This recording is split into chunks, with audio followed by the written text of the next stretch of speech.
नमस्कार साथियों, मैं हूं कुलदीप जहांगीर। एक बार फिर से आपके साथ सामान्य ज्ञान ग्रुप परिवार में आपका बहुत बहुत स्वागत है। सभी को गुड मॉर्निंग। सभी ऑनलाइन आ चुके हैं? सभी को वेरी वेरी गुड मॉर्निंग। जल्दी से ऑनलाइन आ जाइए। क्षमा चाहता हूं दोस्तों, कल क्लास नहीं लग पाई थी। किन्हीं कारण से दोस्तों मैं बाहर चला गया था तो क्लास नहीं लग पाई, उसके लिए खेद है मुझे। कोई बात नहीं, चलिए आज जो अपन टॉपिक स्टार्ट करने वाले हैं, जो आज मैं सिद्धांत आपको पढ़ाने वाला हूं, लो लास्ट सिद्धांत रहेगा यूनिट फर्स्ट का। ठीक है दोस्तों, सबसे पहले मैं आपको बता दूं कि जो यूनिट फर्स्ट अपने चल रही थी, जो काफी टाइम से अपने लगभग 40 या 45 वीडियो में डाल चुका हूं, आपको पढ़ा चुका हूं और आप पढ़ चुके हो 40-45 वीडियो को। 40-45 जो क्लासें लग चुकी है अपनी, वो यूनिट फर्स्ट की है ओनली। अब आप देख सकते हो कि कितनी बड़ी यूनिट है ये, कितना बड़ा सिलेबस है अपने रीड का, जिसमें सबसे बड़ी यूनिट यही है। इसके बाद एक यूनिट आएगी दोस्तों जो आपके बुद्धि वाली, शायद बुद्धि की होगी, जिसमें भी इतना टाइम नहीं लगेगा। बाकी आने वाली जो भी यूनिट रहेगी उसमें इतना टाइम नहीं लगेगा। ठीक है दोस्तों, आज की क्लास लास्ट क्लास रहेगी यूनिट फर्स्ट में। आज के बाद जो अपन क्लास लगेगी, कल की क्लास जो लगने वाली है, वो यूनिट सेकंड में आपको स्टार्ट कर दूंगा। ठीक है, वो मैं बता दूंगा आपको, सरप्राइज रहेगा आपके लिए कि अपन पढ़ने वाले क्या है अब। ठीक है, चलिए। तो सभी को गुड मॉर्निंग। सभी ऑनलाइन आ चुके हैं? जल्दी से देखेंगे। 2 दिन की क्लास लगेगी, शायद आज हो जाएगा, आज नहीं होगा तो कल कर लेंगे इसको। ठीक है, यानी कि ये लास्ट टॉपिक अपना चल रहा है। जब भी इसके बाद पढ़ेंगे अपन, इस टॉपिक के बाद, इस सिद्धांत के बाद अपन जब भी क्लास स्टार्ट करेंगे, वो अपनी यूनिट सेकंड होगी। ठीक है, सभी को क्लियर है कि नहीं है? यूनिट कौन सी चल रही है, कौन सा टॉपिक चल रहा है, कौन से सिलेबस की अपन बात कर रहे हैं। यहाँ पर ध्यान रखना, रीड के सिलेबस की अपन बात कर रहे हैं। और ये जो टॉपिक है मैं बताता रहता हूँ। जैसे आज का टॉपिक, आज का अपन सिद्धांत पढ़ने वाले हैं, संज्ञानात्मक विकास का सिद्धांत। अब इसकी आप बात करेंगे, सेकंड ग्रेड में भी आता है इसके क्वेश्चन, फर्स्ट ग्रेड में भी आते हैं इसके क्वेश्चन, फर्स्ट रीट में और सी टेट में। वेरी वेरी इंपॉर्टेंट टॉपिक है संज्ञानात्मक विकास का सिद्धांत। रीट में बहुत ज्यादा क्वेश्चन एग्जाम्पल के तौर पर, व्यवहारिक क्वेश्चन, बिल्कुल डायरेक्ट एग्जाम्पल, सारे क्वेश्चन इससे पूछे जाते हैं। आपको बहुत सारे क्वेश्चन संज्ञानात्मक विकास सिद्धांत से मिल जाएंगे आपको। ठीक है, चलिए। तो मैंने टॉपिक डाला है संज्ञानात्मक विकास का सिद्धांत। सबसे पहली बात तो आपको यह ध्यान रखनी है कि संज्ञानात्मक विकास के नाम से अगर सिद्धांत आ जाए, मैं बार बार बोल रहा हूं ये लाइन, ध्यान रखना आप इस बात को। संज्ञानात्मक विकास के सिद्धांत से जो लाइन आ जाए तो आपका आंसर क्या होना चाहिए? ओनली फॉर जीन पियाजे। क्या होना चाहिए? जीन पियाजे। अब यहां पर सबसे बड़ी बात यह होती है कि संज्ञानात्मक होता क्या है। तो मैंने इसके बारे में आपको पहले भी बताया था कि संज्ञानात्मक संज्ञान से लिया गया है, यानी कि जो ज्ञान का जो उच्च स्तर होता है ना, उच्च शब्द, सबसे बड़ा भंडार जो ज्ञान का, उसको बोलते हैं संज्ञानात्मक। आप इसको जनरली मानसिक तौर पर भी ले सकते हो, एक दिमाग का भाग ले सकते हो, चिंतन का भाग ले सकते हो। यानी कि जो चीज बालक, क्योंकि संज्ञानात्मक सिद्धांत किस पर दिया गया है? बालकों पर। विकास किसकी बात कर रहा है? बालकों की बात कर रहा है। तो संज्ञानात्मक पर्टिकुलर ये बालकों के संज्ञानात्मक विकास का सिद्धांत है। ठीक है, तो ये किसने दिया था? जीन पियाजे ने। वेरी वेरी इंपॉर्टेंट, पता नहीं कितनी बार पूछा जा चुका है, संज्ञानात्मक विकास का सिद्धांत किसने दिया था? जीन पियाजे। ऐसे याद नहीं रखोगे तो ऐसे याद रख लो कि संज्ञानात्मक कौन जिम ने गया था? जीन पियाजे गए थे जिम में खाना खाने। कौन गए थे? खाना खाने। कब गए थे? 1923 में गए थे। कब गए थे? 1923 में। कहां गए थे? स्विट्जरलैंड गए थे। यानी कि जीन पियाजे कहां के निवासी थे? स्विट्जरलैंड के निवासी थे। और इन्होंने 1923 में अपना सिद्धांत दिया था। ये एक पुस्तक आई थी, ध्यान रखना पुस्तक का नाम, the language of the thought of the child. The language of the thought of the child. मैं आपको पहले वाली क्लासों में जब जब भी बुक का नाम आता है, मैं आपको यही बोलता हूं कि आप इस बुक को एक पर्टिकुलर एक रजिस्टर बना लो, एक पेज में लिख लिया करो जो जो भी बुक का नाम है। क्योंकि एग्जाम में ऐसे क्वेश्चन पूछे गए हैं जब वो बुक के नाम पूछता है, तो आप ध्यान रखना इन चीजों को, गलती मत होने देना। तो ऐसे तो आप रजिस्टर पलटने लग जाओगे, पता नहीं चलेगा कि मैंने कब लिखा था ये। तो आप जब भी ऐसी इंपॉर्टेंट चीजें आ जाए, जैसे संज्ञानात्मक विकास का सिद्धांत किसने दिया था, तो जीन पियाजे, आप इसको अलग से लिख लिया करें। कोहलबर्ग का सिद्धांत, नैतिक विकास का सिद्धांत, सामाजिक का विकास का सिद्धांत, ये सब चीजें आप, मनोसांस्कृतिक विकास का सिद्धांत, कम से कम इन छोटी छोटी चीजों को आप अलग से लिख लिया करें। एक रजिस्टर तो होना चाहिए, वो अलग बात है। लेकिन अपन क्या करते हैं, जब एग्जाम होता है ना, तो देख नहीं पाते कि यार मुझे अब आधे घंटे में क्या पढ़ना चाहिए। तो आधे घंटे में वो जो मैटर रहता है ना, वो आधे घंटे का मैटर अपन को ऐसे रखना है कि आधे घंटे में ही हो पाए। अपने दिमाग, अपने जो नसें हैं, अपनी जो आंखें हैं, सिर्फ उन चीजों को देख पाए जो इंपॉर्टेंट है। ठीक है, तो आप इनके लिए अलग से लिखते जाए, पढ़ते रहें और अलग से लिखते जाए। ध्यान रखा करें इन छोटी छोटी चीजों में जो सिलेक्शन, लेकिन बहुत ज्यादा मायने रखती है ये छोटी छोटी चीजें। ठीक है, चलिए। जीन पियाजे ने ये सिद्धांत दिया था, स्विट्जरलैंड के निवासी थे जीन पियाजे। 1923 में अपनी एक पुस्तक आई थी, the language of the thought of the child. लिख लेना इस पुस्तक को, वेरी वेरी इंपॉर्टेंट। और मैं आपको बता दूं, जब जीन पियाजे रिसर्च कर रहे थे बालकों पर, देखो क्या होता है कि जीन पियाजे के 3 बच्चे थे, तो 3 बालकों पर ये रिसर्च कर रहे थे, मतलब 3 बालकों पर संज्ञान का रिसर्च कर रहे थे। तो इन्होंने लगभग 32 पुस्तकों की रचना करी थी, जिसमें से सर्वश्रेष्ठ पुस्तक है the language of the thought of the child. यानी कि ये मोस्ट इंपोर्टेंट पुस्तक है, जिसमें ये संज्ञानात्मक विकास का सिद्धांत गया है। और संज्ञानात्मक विकास के सिद्धांत में 4 इनकी अवस्थाएं हैं। कितनी अवस्थाएं मेरे भाइयों? 4 अवस्थाएं इनकी। कितनी अवस्थाएं? 4 अवस्थाएं। यानी कि अपन 4 स्तर की बात करने वाले हैं, 4 चरणों की बात करने वाले हैं, 4 अवस्थाओं की बात करने वाले हैं, जो किन्होंने दी थी? जीन पियाजे ने दी थी। अभी मैं बोलूंगा नहीं, अभी थोड़ी देर वेट करो, आ जाएगा, नाम भी बोल दूंगा मैं उनके। ठीक है, यहां पर लिखा हुआ। अगर आपको ये नाम नहीं नजर आता है और आपको नजर आ जाता है विकासात्मक सिद्धांत, क्योंकि सुनना, विकासात्मक सिद्धांत क्यों बोला है इसे, सुनना ही। जब इन्होंने अपनी पुस्तक की रचना करी थी the language of the thought of the child, तो इसमें विकासात्मक नामक सिद्धांत दिया था। और वो सिद्धांत आप यही बोल सकते हो, अवस्था का सिद्धांत। वेरी वेरी इंपॉर्टेंट है, क्योंकि इनकी अवस्थाएं सबसे ज्यादा मायने रखती है। सभी मनोवैज्ञानिकों ने समर्थन किया है इनके सिद्धांत का। विकासीय अवस्था का सिद्धांत, तो विकास की अवस्था का सिद्धांत भी बोल सकते हैं। यानी कि ये नाम और ये नाम वेरी इंपॉर्टेंट है, ध्यान रखना है आपको, इन चीज में गलतियां नहीं होनी चाहिए। ठीक है, क्लियर है यहां तक सभी को? सभी को यहां तक क्लियर है कि नहीं है? सभी को क्लियर है? जल्दी से बताइए मुझे, सभी को क्लियर है? क्या बोला मैंने, सुनना, एक बार फिर से रिपीट करवाता हूं।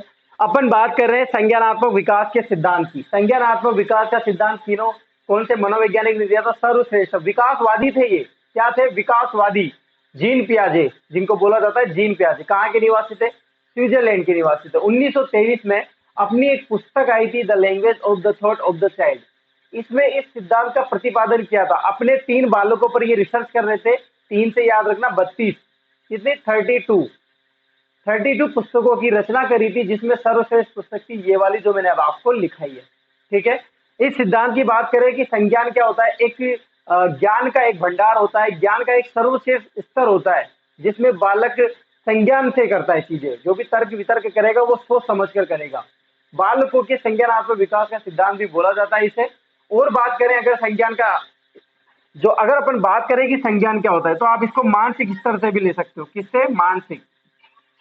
यानी कि मानसिक रूप भी किसका होता है? संज्ञान का होता है। इसके बाद ज्ञानात्मक का भंडार भी, ज्ञानात्मक से ले सकते हो आप इसका अर्थ। संज्ञान क्या होता है? ज्ञान का भंडार। ज्ञान का अर्थ, मानसिक का अर्थ किससे लिया गया है? संज्ञानात्मकता से लिया गया है। ठीक है, क्लियर है यहाँ तक सभी को?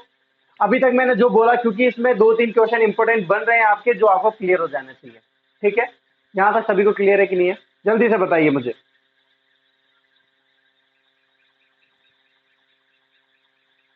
ठीक है, क्लियर है? चलो, तो ये हुई बात जीन पियाजे की नॉर्मल इंट्रोडक्शन, जो मैंने आपके सिर्फ ओनली नाम के बारे में बताया, ये सारी चीजें। ठीक है, मिटा दूं मैं इसको, आप इसका स्क्रीनशॉट ले लीजिए, फिर बात करते हैं आगे।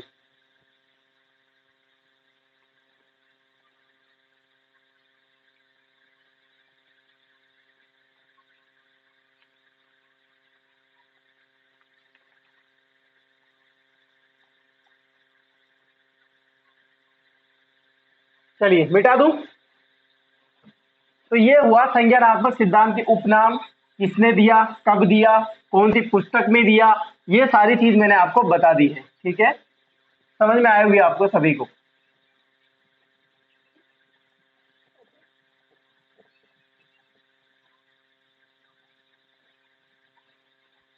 चलिए, अब क्या होता है कि देखो, संज्ञानात्मक विकास का सिद्धांत दे रहे थे, अपन डायरेक्ट बात करेंगे इनकी चारों अवस्थाओं के बारे में। लेकिन वहां जाने से पहले मैं आपको कुछ बातें बताता हूं जो इन्होंने इंपॉर्टेंट दी थी।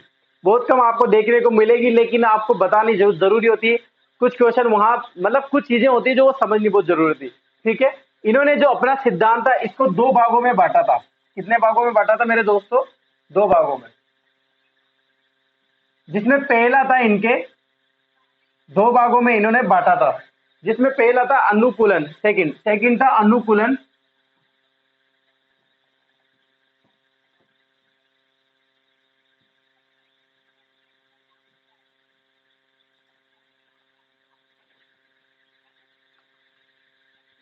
ठीक है, अनुकूलन। और पहला था इनका संगठन।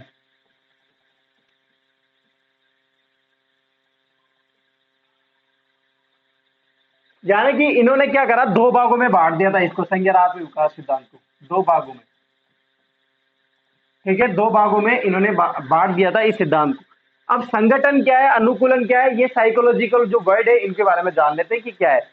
अभी चार अवस्था पर पढ़ेंगे, आज चार अवस्था के बारे में आपको इंट्रोडक्शन दे दूंगा, इससे पहले इनको समझ लेते हैं। ठीक है, संगठन क्या है, देखो किसी चीज का संगठन बनना, साथ बनना। ठीक है, मान लो कोई भी बालक है जिसने किसी वस्तु को प्रत्यक्ष देखा, क्या देखा, प्रत्यक्ष रूप से देखा। अब प्रत्यक्ष देखने के बाद वो इसका क्या करेगा, प्रत्यक्षीकरण करेगा। ठीक है, प्रत्यक्षीकरण किया इसने, किसी भी बालक ने। और प्रत्यक्षीकरण देखने के बाद मान लो कोई भी बालक है किसी भी चीज को देखा, किसी व्यक्ति को देखा, किसी वस्तु को देखा, कोई भी इस पृथ्वी पर जितनी भी वस्तु है, जितनी भी चीजें हैं, उसमें से कोई एक, मान लो एक वस्तु, जैसे इसको भी देखा, पेन को देख लिया। अब इसको देखने के बाद प्रत्यक्ष रूप से देख लिया, प्रत्यक्षीकरण कर लिया। अब प्रत्यक्षीकरण करने के बाद इसने अपनी बुद्धि से, यानी कि बौद्धिक विकास से, अपनी बुद्धि से क्या किया, इसको जल्दी से बताइए, अपनी बुद्धि से इसको स्थायी कर लिया। क्या कर लिया, बौद्धिक विकास से स्थायी कर लिया उस चीज को, यानी कि सूचनाएं प्राप्त करना, सूचनाएं प्राप्त करना। प्रत्यक्ष या प्रत्यक्षीकरण को, प्रत्यक्षीकरण वो बौद्धिक की सहायता से, बुद्धि की सहायता से सूचनाएं एकत्रित करना या प्राप्त करना। क्लियर है कि नहीं है? यहां पर संगठन का अर्थ क्या है, किसने, जीन पियाजे ने क्या बताया कि संगठन का अर्थ है, मान लो कोई भी बालक है, किसी भी वस्तु को देखा, किसी भी चीज को उसने देखा, किसी भी व्यक्ति को उसने देखा, देखने के बाद उस वस्तु का प्रत्यक्षीकरण करा, और प्रत्यक्ष करने के बाद उसके दिमाग में एक ज्ञान की संरचना बनी, और बौद्धिक के, अपने बुद्धि के स्तर से उसने क्या करा, उसको स्थायी बनाया और उस चीज के बारे में जाना, यानी कि सूचनाएं प्राप्त करी उसके बारे में। ठीक है, ये चीज क्या होती है, ये चीज होती है संगठन। ठीक है, अब अनुकूलन की बात करने से पहले, अनुकूलन को कितने भागों में बांटा, दो भागों में बांटा। कितने भागों में बांटा अनुकूलन को, दो भागों में। आत्मसातीकरण पहला आएगा, आत्मसातीकरण।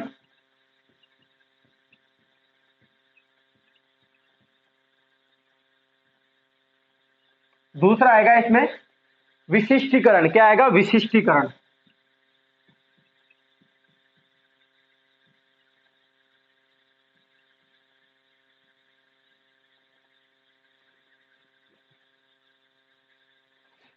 ठीक है, अनुकूलन और आत्मसातीकरण और विशिष्टीकरण। अनुकूलन का मतलब क्या होता है, अनुकूलन का मतलब जल्दी से बताइए, किस किस को पता है अनुकूलन का मतलब, मैंने पहले भी बताया था आपको, जल्दी से बताइए।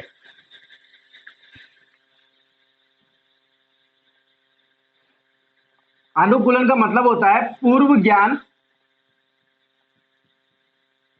व नवीन ज्ञान। अब यहां पर दो स्तर दिए गए, देखो अनुकूलन का मतलब किस प्रकार से अनुकूलन करेगा वो, यानी कि देखो उसने किसी भी चीज का प्रत्यक्षीकरण किया, फिर उसको क्या, बौद्धिक की अपनी बुद्धि के माध्यम से स्थायी बनाया, उसके बाद क्या किया, अनुकूलन किया उसने। मान लो कोई भी चीज देखी उसने, तो अपने दिमाग में लगाया कि ये मेरे लिए नई चीज है, तो नई चीज को कैसे करेगा, अपनी पुरानी चीजों से जुड़ेगा, यानी कि पूर्व ज्ञान के माध्यम से नवीन ज्ञान को और भी बढ़ाना। तो इसके बाद क्या करेगा, वो अनुकूलन करेगा। पूर्व ज्ञान व नवीन ज्ञान, पूर्व ज्ञान व नवीन ज्ञान को संतुलन करना। क्या करना, संतुलन करना, को संतुलन करना।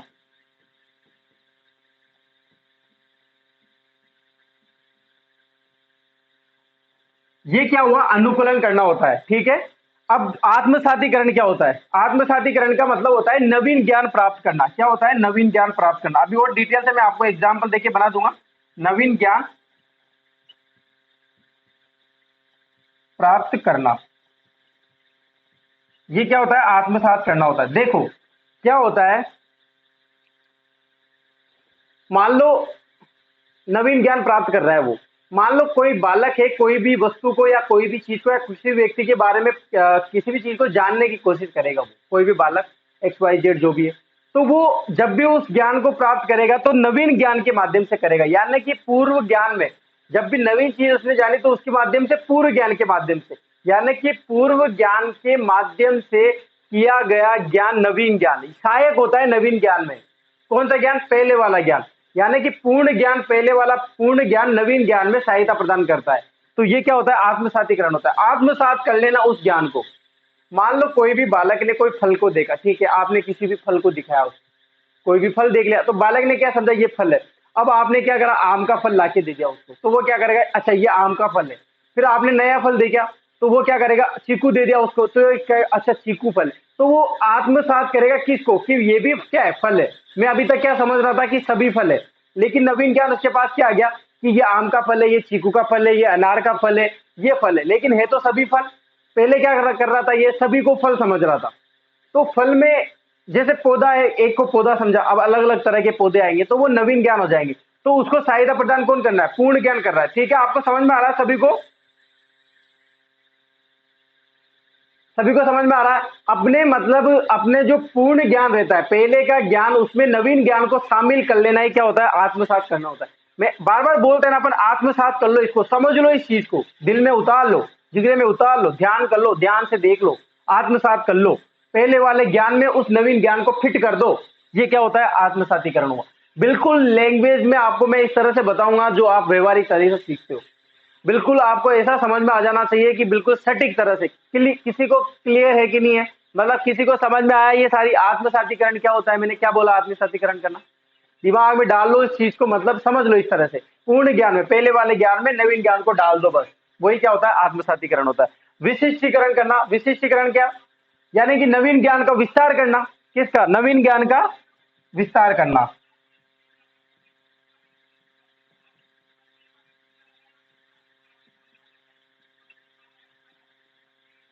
विशिष्टीकरण का मतलब विशिष्ट यानी बड़ा होता है, विस्तार बहुत बड़ा, यही क्या होता है? नवीन ज्ञान। किसका विशिष्टीकरण कर रहा है? अनुकूलन के दो भाग, विशिष्ट, आत्मसात। आत्मसात का मतलब पूर्ण ज्ञान में नवीन ज्ञान को फिट कर देना, वही होता है आत्मसात कर लेना। विशिष्टीकरण, जो ज्ञान प्राप्त किया अपन नवीन ज्ञान, उसको क्या करना? विस्तार से करना। इसीलिए इसको बोला गया अनुकूलन को, पूर्व ज्ञान वो नवीन ज्ञान को संतुलन करना ही क्या होता है? अनुकूलन करना। यानी कि ये जो जीन प्याजी भाई साहब थे ना, ये बोलना ये चाह रहे थे कि मान लो कोई भी बालक ने एक वस्तु को देखा, देखने के बाद प्रत्यक्ष रूप से नजर आया, उसने क्या किया? प्रत्यक्षीकरण किया। प्रत्यक्षीकरण करने के बाद अपने ज्ञान में उसको संरचना बनाई, सोचा, विचार किया, और उसके बाद अपनी बुद्धि लगाई और बौद्धिक क्या किया? उसने स्थायी बनाया उस वस्तु को। उसके बाद उसने क्या किया? अनुकूलन किया। अनुकूलन यानी कि पूर्ण ज्ञान व नवीन ज्ञान को संतुलन किया। अब उसके बाद दो चीजें आ गई, दो कंडीशन बन गई दिमाग में, आत्मसात करूं या विशिष्ट करूं। आत्मसात कैसे करेगा? कि उसने नवीन चीज को देखा, मान लो नए फल को उसने देखा, तो आत्मसात करेगा ओनली फल से, कि फल ये होते, और नवीन फल में, यानी कि नवीन फल आ गया मेरे पास, आत्मसात कर लिया कि अच्छा ये फल होता है। पूर्ण ज्ञान में उसने जोड़ दिया कि फलों में एक राजा होता है जिसको मैंगो बोलते हैं। ये हो गया आत्मसात करना। विशिष्टीकरण, उस चीज को विस्तार विस्तार से समझना या विस्तार से बताना नवीन ज्ञान के बारे में, ये होता है विशिष्टीकरण। नॉर्मल सी चीज है, नॉर्मल तरीके से मैंने आपको बता दी, इतना डीप जाना नहीं आप बिल्कुल भी, बिल्कुल भी ऐसे मत समझना कि सर इतना टफ है, कैसे समझेंगे हम, कैसे क्या करेंगे। एक एक वर्ड को मैं इतना एक्सप्लेन करके आपको बता रहा हूं कि आपको कहीं प्रॉब्लम ना हो। ठीक है, आपको कोई भी परेशानी हो तो बिल्कुल आप कमेंट बॉक्स में लिखिए जल्दी से। सभी एक तो वीडियो को शेयर कर दिया करें पहले, सभी वीडियो को शेयर करते हैं कि नहीं करते? जल्दी से बताइए मुझे पहले। वीडियो को लाइक और शेयर बना रहा करें, मतलब जल्दी से फटाक से होनी चाहिए ये सारे काम। उसके बाद क्या है, ज्यादा ज्यादा बच्चे जब ऑनलाइन आते हैं तो मजा भी आता है पढ़ाने में। ठीक है, तो आगे बात करेंगे अपन। तो ये सारी चीजें मुझे बताइए जल्दी से कि क्लियर हुई कि नहीं हुई, सभी को समझ में आ गई? मजा आ गया ना सभी को? मजा आना चाहिए। बहुत ही वेरी वेरी इंपॉर्टेंट टॉपिक है, वेरी वेरी इंपॉर्टेंट प्रिंसिपल सिद्धांत है ये, थ्योरी दी गई जो जीन प्याजे के माध्यम से, वो ज्यादा इंपॉर्टेंट है, आपसे एग्जाम में पूछा जा सकता है। ठीक है, आप इसका स्क्रीनशॉट ले लीजिए, फिर आगे बात करते हैं।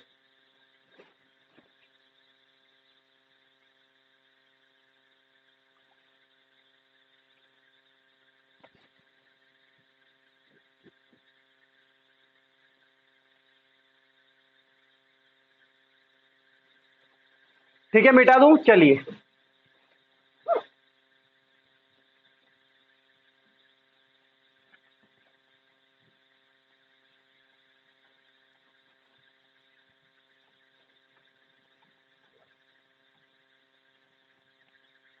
अब देखिए इनकी अवस्था के बारे में अपन बात कर रहे थे, मैंने बताया था कि इन्होंने कितने चरण दिए, कितने स्तर दिए, कितनी अवस्थाएं दी। एक ही बात है, चरण, स्तर, अवस्थाएं।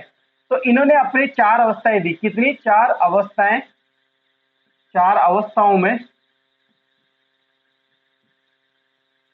चरणों में, अगर ऐसा पूछ ले चरण आ जाए, चरणों में या फिर स्तरों में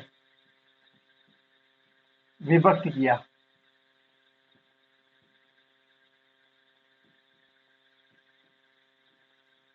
ठीक है, चलिए कौन कौन सी थी वो अवस्था? ये चारों अवस्थाएं जो है ये अपन पढ़ लेते हैं। पहले मैं नाम लिखा देता हूं आपको। पहली अवस्था कौन सी थी, जल्दी से बताइए। संवेदी गामक। संवेदी गामक अवस्था, ये पहले भी बताइए मैंने। अब मुझे कमेंट बॉक्स में लिख के बताओ जल्दी से जल्दी, इसकी एज क्या है। मैं आपका वेट कर रहा हूं, जल्दी से बताइए।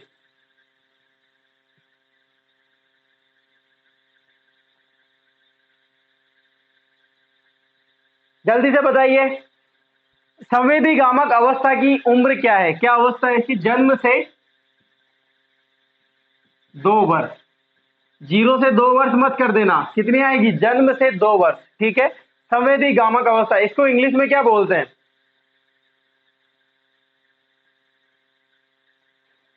Sensory motor stage. ठीक है, ये कौन सी अवस्था हो गई? संवेदी गामक अवस्था, जो संज्ञानात्मक विकास की पहली अवस्था है, किसके द्वारा दी गई है? जीन पियाजे के द्वारा। इसके बाद दूसरी अवस्था की अपन बात करें, पूर्व संक्रियात्मक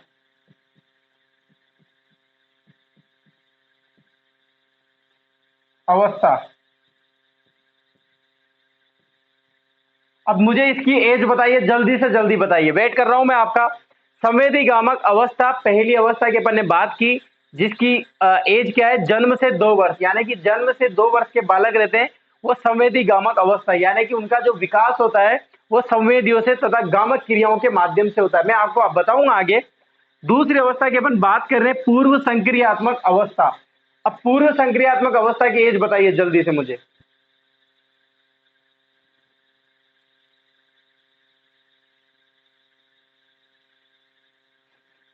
कितनी होती है? ये क्या है? जन्म से 2 वर्ष, ये 2 वर्ष से 7 वर्ष। कितनी हो जाएगी? 2 वर्ष से 7 वर्ष। इसको क्या बोलते हैं? प्री ऑपरेशनल, ऑपरेशनल थ्योरी या फिर स्टेज।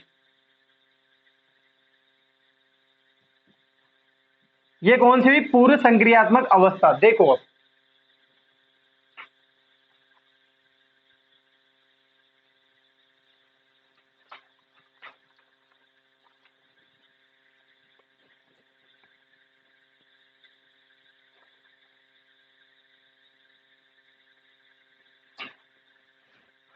ठीक है, लिख दिया। देखो, संवेदी गामक अवस्था जन्म से 2 वर्ष तक चलती है। पूर्व संक्रियात्मक अवस्था 2 से 7 वर्ष चलती है। इसको बोलते हैं प्री ऑपरेशनल स्टेज। ठीक है, संवेदी गामक अवस्था। देखो, इन दोनों को समझना पहले, फिर इसके बाद में आगे बताऊंगा आपको। ठीक है, संवेदी गामक अवस्था, देखो जो बालक यहाँ पर जो सीखेगा, जो इसका विकास होगा, वो उसकी गामक क्रियाओं के माध्यम से होगा। किन सी क्रियाओं के माध्यम से? गामक क्रियाओं के माध्यम से। अब गामक क्रिया यानी कि गत्यात्मक क्रिया, यानी कि शारीरिक संबंधित जितना भी विकास होगा, तो शारीरिक क्रिया करके वो विकास करेगा। यानी कि जैसे बालक चलेगा, दौड़ेगा, फिरेगा, चलना सीखेगा, ये सब शारीरिक क्रिया। शारीरिक क्रियाओं के माध्यम से, जैसे नाक से उसके गंध वगैरह को, स्मेल वगैरह को, जो भी उसको स्वाद वगैरह, भाषा वगैरह वो सीखना वगैरह, ये सब किसकी? गामक क्रियाएं, यानी कि सहज क्रियाएं। अपन कौन सी क्रियाएं कर सकते हैं? सहज क्रियाएं कर सकते हैं। यानी कि बालक का, नॉर्मली मैं आपको अभी इंट्रोडक्शन दे रहा हूं, अभी मैं डिटेल से बता नहीं रहा हूं ऐसे कि पहली अवस्था बता दी और खत्म कर दी। इसको डिटेल से पढ़ेंगे, अगर आज हो गया तो ठीक, नहीं तो कल पढ़ेंगे अपन इनको। लेकिन आज मैं इंट्रोडक्शन दे रहा हूं इनके। संवेदी गामक, संवेदी क्रियाएं करना यानी कि संवेदनाओं के माध्यम से करना। गामक क्रिया यानी कि शारीरिक रूप से विकास करना, यानी कि शरीर के माध्यम से किसी भी ध्वनि को समझना, दिमाग से स्पर्श करना, स्पर्श करेगा, गंध को सूंघना और उसकी तरफ बढ़ना, यानी कि इच्छाओं की पूर्ति भी वो कैसे करने लग जाता है। मान लो किसी चीज की उसको इच्छा हुई, तो वो क्या करेगा कि मुझे कहाँ जाना है, उसको खुशबू आई किसी भी चीज की, तो दोस्तों वो देखने लग जाएगा इधर उधर, और देखकर वो अपने शारीरिक क्रियाओं के माध्यम से वहां तक पहुंच जाएगा। तो ये कौन सी अवस्था में आएगा, संवेदी गामक अवस्था में। अब पूर्व संक्रियात्मक अवस्था में क्या करेगा, पूर्व संक्रियात्मक अवस्था में सजीव चिंतन करने लग जाता है। कैसा चिंतन करने लग जाता है दोस्तों, सजीव चिंतन। यानी कि वो ऐसा समझता है कि इस दुनिया में जितने भी चीजें हैं, वस्तु या फिर निर्जीव सजीव जो भी है, लेकिन वो सबको क्या समझता है, सजीव समझता है। यानी कि जैसे एक एग्जांपल देते हैं, आपको पता होगा, वो सूरज के साथ चलता रहता है, तो वो क्या समझता है कि सूरज मेरे साथ चल रहा है, चंद्रमा मेरे साथ चल रहा है। यानी कि मैं दौड़ रहा हूँ, सूरज भी दौड़ रहा है, जब मैं रुक जाऊंगा तो सूरज रुक जाएगा। यानी कि सूरज का नियंत्रण किसके हाथों में, मेरे हाथों में। जितनी भी वस्तु चीजें हैं सब मेरे नियंत्रण में, यानी कि मैं जो चला रहा हूँ वही चल रहा है। ऐसा कौन सी अवस्था में, पूर्व संक्रियात्मक अवस्था। अनुकरण के माध्यम से सीखने लग जाता है, यानी कि अनुकरण में इसमें आ जाता है अनुकरण करना, लेकिन परिपक्वता किस में आती है, इसमें। यानी कि इस अवस्था में अपन बोल सकते हैं कि अनुकरण में क्या आ जाती है, परिपक्वता आ जाती है। क्या आ जाती है, परिपक्वता आ जाती है। तो ये कौन सी अवस्था में आती है, पूर्व संक्रियात्मक अवस्था। जब इसमें डिटेल से बताने की बात आएगी, लिखाने की बात आएगी, तब मैं आपको जरूर बताऊंगा। ठीक है, सभी को समझ में आ रहा है ना। मैंने क्या बताया, संवेदी गामक अवस्था। इस जो अवस्था है 0 से 2 वर्ष, यानी कि जन्म से 2 वर्ष तक चलती है ये अवस्था। इसमें जो बालक का विकास होता है वो शरीर की क्रियाओं के माध्यम, शारीरिक क्रियाओं के माध्यम से होता है। यानी कि जितनी भी चीजें, ध्वनि, वस्तु, छूकर, भाषा को, यानी कि ध्वनि, खुशबू को, गंध को, ये सब चीजें करता है, वो चलता रहता है, दौड़ता रहता है, और इनके माध्यम से क्रिया करता है और विकास होता रहता है उसका। ठीक है, कौन सी एज में, पहली एज। अनुकरण के माध्यम से सीखता है, लेकिन इसमें परिपक्वता नहीं आती। परिपक्वता किस में आएगी, सेकंड वाली अवस्था में। ये जो अवस्था है फर्स्ट, सेकंड, थर्ड, फोर्थ, तो आपको उस तरह से याद रखनी है। ऐसा नहीं करना कि पहली अवस्था फिर फोर्थ अवस्था याद रख लो, फिर तीसरी अवस्था याद रख लो, फिर सेकंड अवस्था याद रख लो, ये गलत हो जाएगा मामला। फिर आपको नंबर से याद रखनी है। पहली कौन सी है, संवेदी गामक। दूसरी कौन सी आएगी, पूर्व संक्रियात्मक। पूर्व संक्रियात्मक में संसार की जितनी भी वस्तुएं हैं, जितनी भी चीजें हैं, इनको क्या करने लग जाता है, जीवित अवस्था, यानी कि सजीव चिंतन करने लग जाता है। मैंने आपको एग्जाम्पल भी दे दिया कि कैसे एग्जाम्पल, कैसे किस तरह से बालक सोचता है इसमें। ठीक है, ये होती है दोनों अवस्थाएं।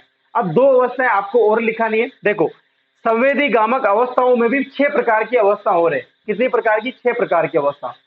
जैसे मैं आपको बता दूं, प्रतिवर्ती अवस्था भी होती है, वृत्तीय अवस्था भी होती है, गौण वृत्तीय अवस्था भी होती है, तृतीय वृत्तीय अवस्था भी होती है। ये सारी अवस्थाएं होती है, लेकिन अभी मैं आपको बताऊंगा, बोलूंगा, ऐसे कोई मतलब नहीं निकलेगा।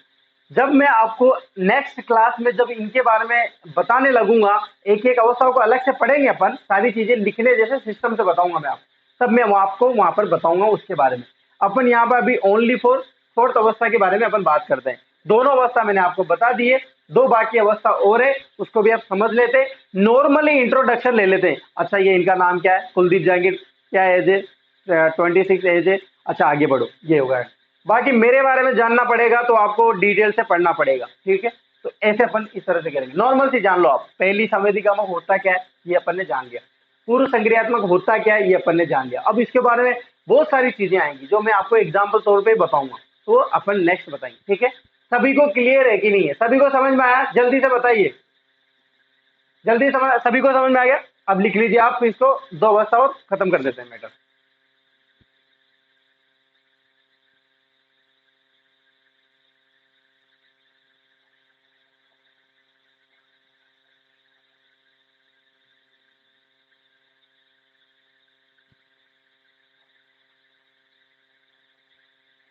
मिटा दूं, चलिए। ये होती है इसकी दो अवस्थाएं जो जीन पियाजे के द्वारा दी गई थी। संज्ञानात्मक विकास की जो अवस्थाएं हैं 4, उनमें से अपन दो अवस्थाओं के बारे में नॉर्मली जान चुके हैं कि कौन कौन सी अवस्थाएं होती हैं। और जो पहली अवस्था थी इसमें 6 प्रकार की अवस्था और आती है, जो मैं आपको बाद में बताऊंगा। ठीक है, नाम मैंने आपको बता दिए हैं। इसके बाद थर्ड नंबर की अवस्था आती है, तीसरे नंबर की। पहली आती है संवेदी गामक अवस्था, दूसरी आती है पूर्व संक्रियात्मक, अब यह आएगी मूर्त संक्रियात्मक, मूर्त संक्रियात्मक अवस्था।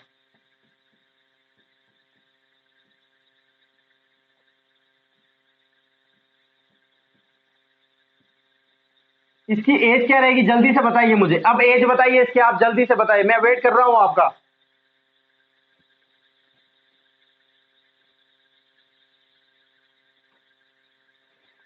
अब एज क्या है, वो कहां तक थी, 7 तक थी। ये 7 वर्ष से कहां तक आ जाएगी, 11 वर्ष तक। कहां तक, 7 से 11 वर्ष तक। अब देखो यहां पर मूर्त संक्रियात्मक अवस्था है, तो मूर्त का मतलब यानी कि इस अवस्था में कौन सा चिंतन होगा, मूर्त चिंतन होगा। कौन सा चिंतन होगा, मूर्त चिंतन। ठीक है। इसके बाद दूसरी बात करें कि इसमें जो वस्तु रहेगी, वस्तु या घटना, कोई भी वस्तु रहे, कोई भी घटना हो इसके साथ, तो उसमें समानता बताने लग जाएगा बालक। समानता बताने लग जाएगा, क्या बताने लग जाएगा, भिन्नता बताने लग जाएगा। यानी कि इस अवस्था में मूर्त चिंतन करके, कौन सा चिंतन, मूर्त प्रकार का चिंतन करके, जो भी उसके सामने समक्ष, बालक के समक्ष जो भी घटनाएं होगी, जो भी वस्तु रहेगी, उसमें क्या करने लग जाएगा, वो भिन्नता बताने लग जाएगा, या फिर उसमें क्या लग जाएगा, समानता बताने लग जाएगा। और सबसे बड़ी बात, इस अवस्था में बालक विद्यालय जाना प्रारंभ कर देता है। कहां जाने प्रारंभ कर देता है, विद्यालय। विद्यालय जाना प्रारंभ कर देता है। क्या प्रारंभ कर देता है, विद्यालय जाना प्रारंभ। और किसी भी वस्तु के बारे में, किसी भी चीज के बारे में, किसी भी वस्तु के बारे में संबंध भी स्थापित कर देता है। यानी कि अपन बोल सकते हैं वस्तु के बारे में, वस्तु के बारे में या व्यक्ति में, व्यक्ति में संबंध भी बता देता है। ये सारी चीजें वो समझ जाता है, यानी कि इन सारी चीजों का क्या कर लेता है, विकास कर लेता है। फिर से समझाता हूं। देखिए, अपन बात कर रहे हैं यहाँ पर मूर्त संक्रियात्मक अवस्था की 7 से 11 वर्ष तक ये चलती है। मैं आपको नॉर्मल इंट्रोडक्शन दे रहा हूँ कि ये अवस्थाएं क्या है। मूर्त संक्रियात्मक, ठीक है, मूर्त यहाँ पर वर्ड आ रहा है, यानी कि इस उम्र में जो है वो चिंतन करेगा। कौन सा चिंतन करेगा, मूर्त प्रकार का चिंतन करेगा। यहाँ पर इस अवस्था में कोई भी वस्तु रही या कोई भी घटना रही, कोई भी चीज उसके साथ घटित हुई, तो उसके बारे में समानता बताने लग जाएगा या फिर भिन्नता बताने लग जाएगा। यानी कि उसमें भेद करना सीख जाता है। जैसे वो स्कीमेटा होता है ना, तो स्कीमेटा का ज्ञान को हो जाएगा इसमें उसके पास। मैंने बताया था ना आपको कि एक दूध का गिलास उसमें दिया, दिखने में सबसे बड़ा कौन सा है और चौड़ाई में सबसे ज्यादा है। यानी कि चाहे छोटा है लेकिन क्वांटिटी अगर छोटे में ज्यादा आ रही है तो वो समझ जाएगा कि मैं तो उसमें पीऊंगा। लेकिन पहले वाली अवस्था में स्कीमेटा का ज्ञान नहीं था, यहाँ पर स्कीमेटा का ज्ञान हो जाएगा उसको। ये चीजें जब मैं आपको, आप ऐसा मत समझना कि सर बताएंगे नहीं, बिल्कुल बताऊंगा मैं आपको। और इतना जबरदस्त तरीके से बताऊंगा कि आप कभी नहीं बोलोगे। आज की क्लास में नहीं हो पाएगा, नेक्स्ट वाली क्लास में बताऊंगा। 2 दिन तक इस सिद्धांत को मैं चलाऊंगा, 2 दिन तक आपको क्लियर हो जाएगा पूरा। ठीक है, सारे एग्जाम्पल दूंगा मैं आपको, जितने भी आप समझ रहे हो। अभी सोच रहे होंगे बहुत सारे ज्ञानी बन रहे होंगे कि सर ऐसा नहीं बता रहे, सर वैसा नहीं बता रहे, सर वैसा नहीं बता रहे। सोच रहे हो कि नहीं सोच रहे हो, ऐसा सोच रहे होंगे ना। लेकिन बताएंगे, आप धैर्य रखे, थोड़ा मजा आने वाला है क्लास में। ये नॉर्मल इंट्रोडक्शन दे रहा हूं मैं आपको। चिंतन करने लग जाता है, मूर्त चिंतन, घटनाओं के बारे में भिन्नता समझ जाता है, समानता। बेवकूफ नहीं बना सकते हो आप इस एज वाले को। ठीक है, विद्यालय जाना प्रारंभ कर देता है, इसीलिए नहीं बना सकते हो। वस्तु के बारे में, व्यक्ति के बारे में संबंध स्थापित कर देता है। ये मेरे जीजा जी, ये मेरे फूफा जी, ये मेरे वो है, ये मेरे वो है, इनकी फूफा जी की फूफी हुई, जीजा जी की जीजी हुई, मतलब कुल मिला के रहता। खत्म हुआ कि नहीं हुआ मैटर। ठीक है, यानी कि इस अवस्था में हो जाएगा वो। ठीक है, इसके बाद अब आप ऐसा करो, पहले इसको लिख लो, अगर लिख रहे हो तो फिर मिटा देंगे।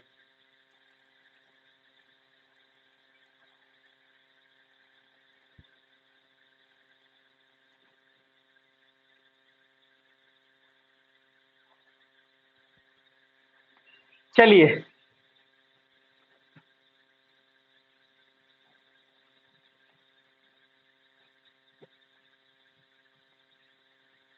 अब लास्ट स्टेज की जो बात होती है, 4th नंबर पे आती है, जो उसका नाम है औपचारिक।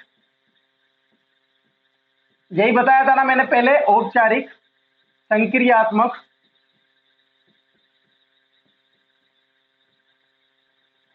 अवस्था। इसकी एज बताइए जल्दी से, मैं वेट कर रहा हूं आपका, जल्दी से एज बताइए, जल्दी से आप इसकी एज बताइए, क्या एज है इसकी। औपचारिक संक्रियात्मक अवस्था की एज क्या है, क्या एज है इसकी, वो कहां तक थी, 11 वर्ष तक थी। यानी कि 11 वर्ष से आपको 15 वर्ष मिलेगा हर जगह, लेकिन मैं ऐसा कहूंगा आपसे कि 11 वर्ष से अंत तक। ठीक है, औपचारिक संक्रियात्मक अवस्था। ठीक है, ये इसकी अवस्था का नाम है। अब औपचारिक संक्रियात्मक अवस्था होती क्या है, इसको एक नाम और याद रखना, अमूर्त चिंतन की अवस्था भी बोलते हैं। अमूर्त चिंतन की अवस्था या फिर तार्किक चिंतन की अवस्था। तार्किक चिंतन भी करने लग जाता है इसमें। आपको ध्यान रखना है कि अमूर्त चिंतन करता है बालक। अमूर्त का मतलब मैंने बता दिया था, अमूर्त चिंतन करता है। कौन करता है? बालक। बालक कौन सा चिंतन प्रारंभ कर देता है? अमूर्त चिंतन प्रारंभ कर देता है। अब इस अवस्था में क्या क्या होता है, बालक कैसे विकास करता है, यानी कि बालक है ना वास्तविक और अवास्तविक इनके बारे में जानने लग जाता है। और बातें करें अपन, काल्पनिक रूप में चला जाता है, काल्पनिक भी करने लग जाता है, कल्पना के माध्यम से। बताया था ना मैंने आपको, अगर वो मान लो एडजस्टमेंट नहीं कर पा रहा है तो कल्पना करेगा। कौन सा? द्वंद्व कल्पना करेगा, यानी कि द्वंद्व सपन देखेगा, स्वप्नों में चला जाता है। ये सब सारी चीजें आपको बताई थी मैंने पहले भी, तो वही चीजें यहाँ पर जीन पियाजे भी समझा रहे थे अपन को, तो समझ लो आराम से। औपचारिक संक्रियात्मक में वास्तविक अवास्तविक काल्पनिक चीजों में, और इस प्रकार अमूर्त चिंतन करने लग जाता है, बहुत सारी चीजें करने लग जाता है। कुछ छोड़ेंगे अपन कल के लिए, नहीं तो अगर सारे यहाँ मुझे बता देंगे तो मजा नहीं आएगा फिर आगे। ठीक है दोस्तों, तो ये हुई, मैंने जीन पियाजे के सिद्धांत के बारे में आपको बताया था। कौन सा सिद्धांत दिया था जीन पियाजे ने? संज्ञानात्मक विकास का सिद्धांत दिया था। ये कब दिया था? 1923 में दिया था। कहाँ के निवासी थे जीन पियाजे? ये स्विट्जरलैंड के निवासी थे। कहाँ के थे? स्विट्जरलैंड के निवासी थे। अपनी पुस्तक की the language of the thought of the child, इस पुस्तक में सर्वश्रेष्ठ पुस्तक थी ये, नाम याद रखना है आपको, अलग से लिख लेना है इसको। और 32 पुस्तकों की रचना की थी। अपने 3 वर्ष के 3 बालक थे, उन पर ये रिसर्च कर रहे थे, उनको ये प्रयोग कर रहे थे उन पर, और ये थ्योरी लिख रहे थे वो। तो सर्वश्रेष्ठ पुस्तक निकल के आती है जिनका सभी समर्थन करते हैं, और उसमें इस सिद्धांत को इन्होंने दिया था। और उन्होंने बताया था कि बालक की जितना भी विकास होता है 4 विकास होता है, यानी कि 4 प्रकार से होता है, 4 स्तरों पर होता है। ठीक है, तो वो अलग अलग बालकों के जो संज्ञानात्मक विकास किया है इन्होंने, इस तरह से किया है, जो मैंने आपको अभी समझा दिया है नॉर्मल तरीके से। तो सभी को आज की क्लास कैसी लगी, जल्दी से कमेंट बॉक्स में जाइए और लिखिए, मुझे बताइए कि आज की क्लास कैसी लगी आपको।